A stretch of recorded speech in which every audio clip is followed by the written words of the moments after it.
내 이름은 마이클. 회사에서 열심히 일하는 회사원이다. 회사 구조 조정으로 인해서 나는 선택을 해야 하는 상황이 왔다. 아시아 지사로 발령을 가느냐? 아니면 퇴사를 해야 하는 상황이었다. 나에게는 선택권이 없었다.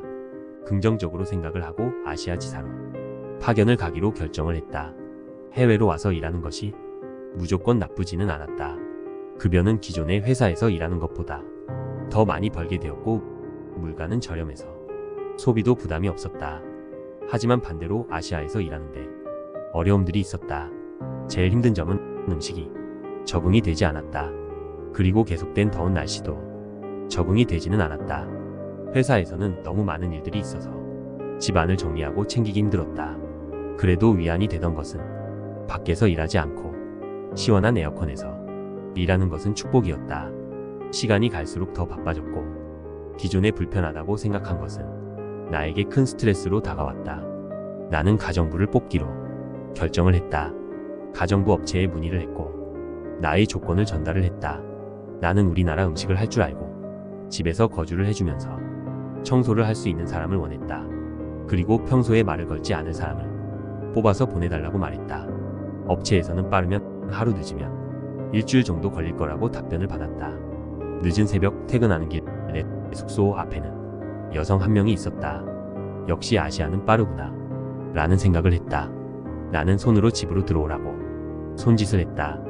여성은 나의 뒤를 따라왔다.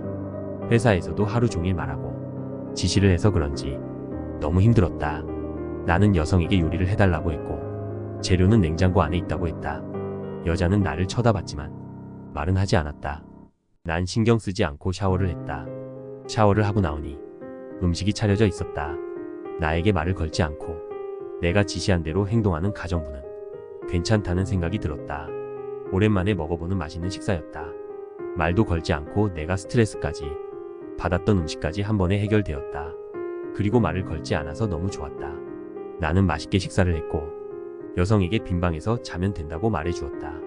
무더운 나라인데 오늘은 집 안이 시원해서 좋았다. 나는 에어컨을 확인을 했는데 꺼져 있었다. 이상한 느낌이 들었지만 좋은 일이 있었기에 크게 문제로 생각되지 않았다. 나는 아침 일찍 일어났는데 가정부는 보이지 않았다. 나에게 가정부는 중요하지 않았다. 저녁 늦게 퇴근을 하면 가정부가 기다리고 있었다. 힘들게 일하고 들어와서 맛있는 식사를 할 수 있는 것은 나에게 큰 즐거움이었다. 다만 오싹한 기분이 드는 것은 좋지는 않았다. 하지만 더운 나라다 보니 나에게는 그렇게 나쁘지 않았다. 가정부와 생활한 지 일주일 정도 되었다. 퇴근을 하고 가정부가 만들어준 음식을 먹고 있을 때 전화가 왔다.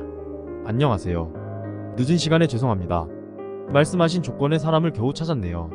일주일 딱 걸렸는데요. 어떠신가요? 내일 면접을 볼까요? 나는 등골이 오싹했고 말했다. 무슨 말씀이세요? 그러면 여기에 있는 가정부는 뭔가요? 업체에서도 말했다. 무슨 말씀이세요? 저희는 사람을 보낸 적이 없는데요. 먼저 저희가 전화를 드리고 사람을 보내겠지요. 나는 천천히 고개를 돌렸다. 일주일 만에 나는 가정부의 얼굴을 제대로 볼 수 있었다. 하지만 여성의 얼굴을 쳐다보지만 볼 수가 없었다.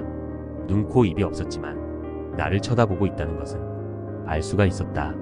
나는 전화기를 떨어뜨렸다. 여자 귀신은 나를 보면서 웃고 있는 듯 했다. 나는 움직이려 했지만 몸이 말을 듣지 않았고 천천히 가정부는 내 앞으로 다가오고 있었다.